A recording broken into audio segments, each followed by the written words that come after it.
Now we're going to think about this process the other way around.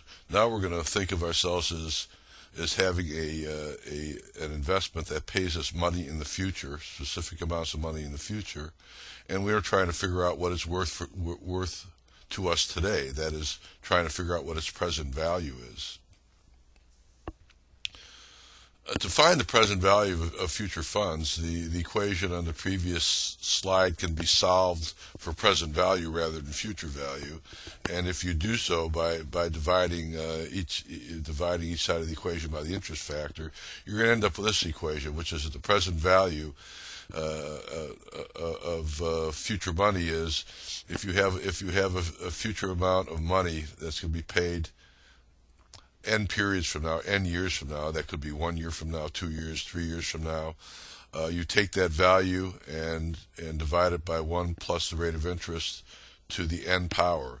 So if this is a 1 year deal, then you take the future value divided by 1 plus the rate of interest. If it's a 2 year deal, you take the future value and divide it by 1 plus the rate of interest squared, and so on. Let's take some examples of this.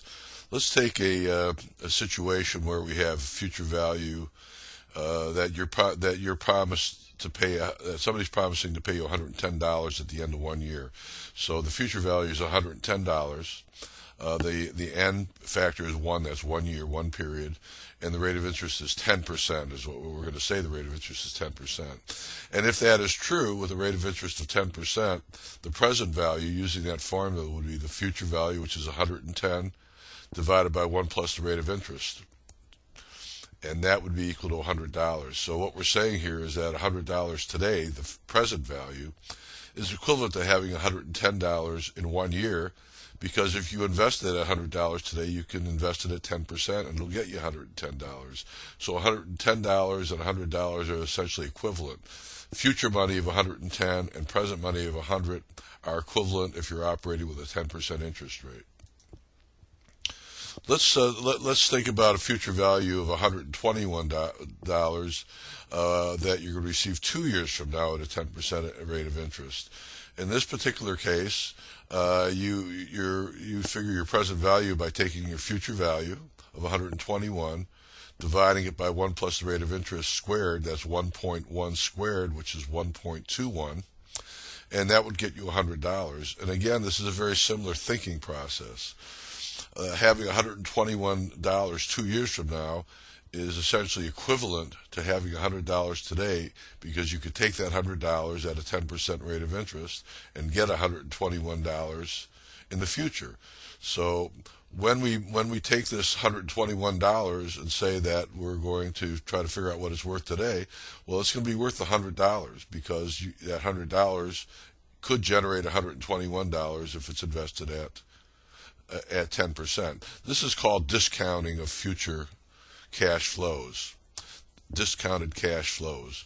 And it shows an equivalency between future money and present money, recognizing that present money could always be invested at the rate of interest, and therefore future money is not equivalent to the same amount of current money, because you have to discount it for the amount of interest you could be earning.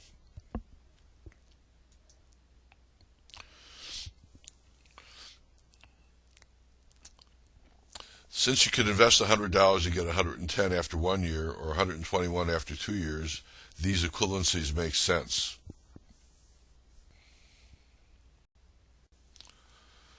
On this slide, we're going to look at a couple of examples of the use of these time value of money concepts.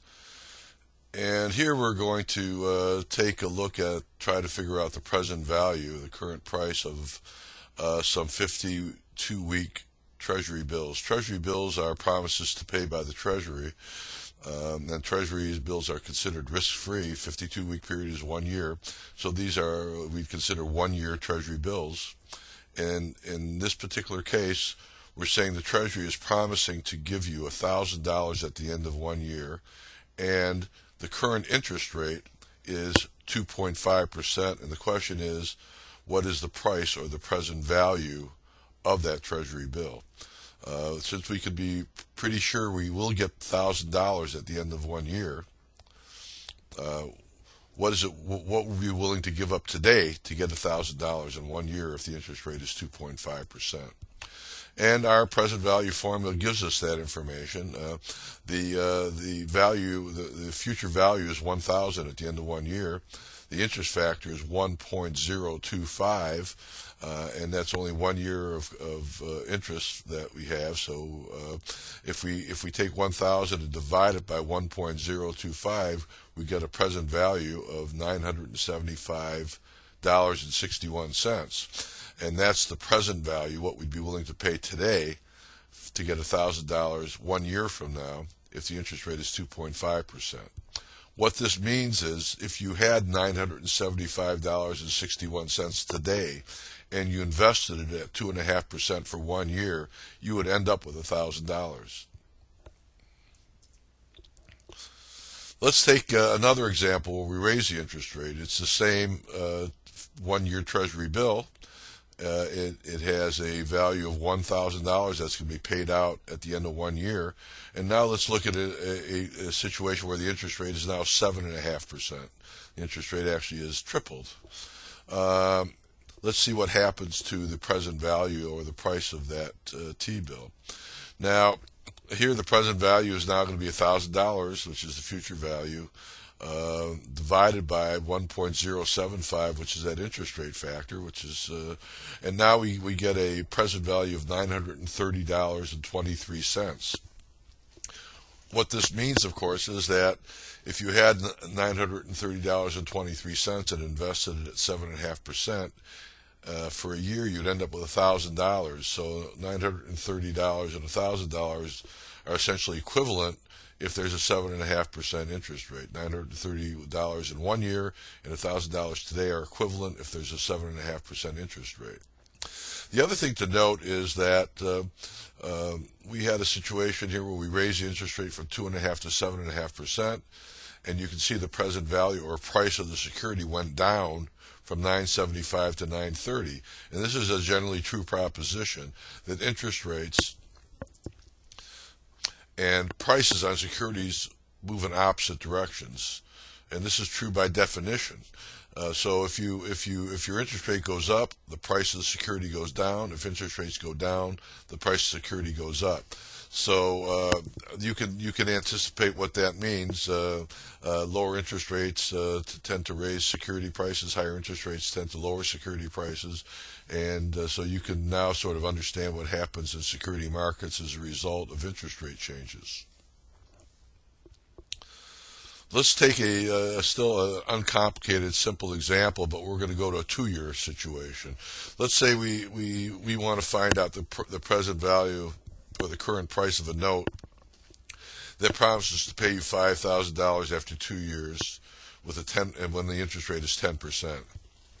Let's just presume this is a Treasury note of some sort, and they just wrote you a note saying they have a note out there that says we promise to pay you $5,000 at the end of 2 years, and they're trying to figure out how much money they can get for that today. And our formula handles that. We know that the present value is going to be equal to the future value after 2 years, which is going to be 5,000 divided by 1 plus the rate of interest squared, because you could receive interest for 2 years if you had current money. And so you take 5,000 divided by 1.21, and you get a present value of 4132.23. So the price of this security, this note, should be $4,132.23. If you had $4,132.23 today, and you invested it at 10% for 2 years, you would get $5,000. So what we're saying is that having $5,000 in 2 years is equivalent to having $4,132.23 today. So by adding years, it doesn't really change anything. You still use the same format. The only difference is that you're now discounting for 2 years rather than 1 year.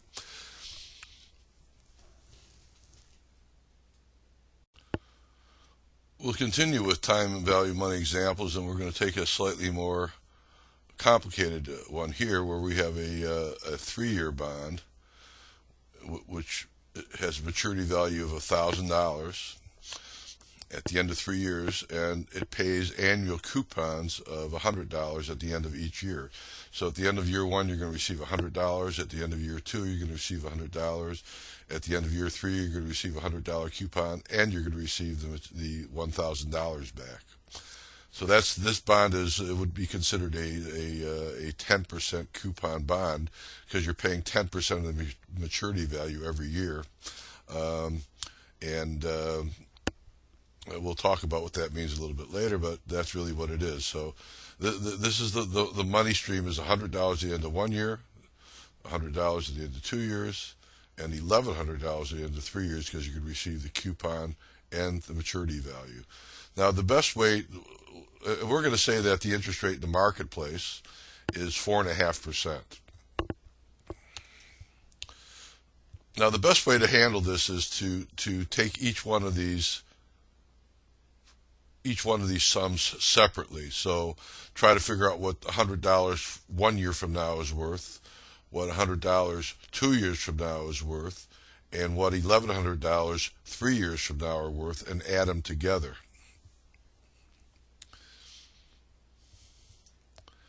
And if you do, you're going to end up with a present value that has the following amount.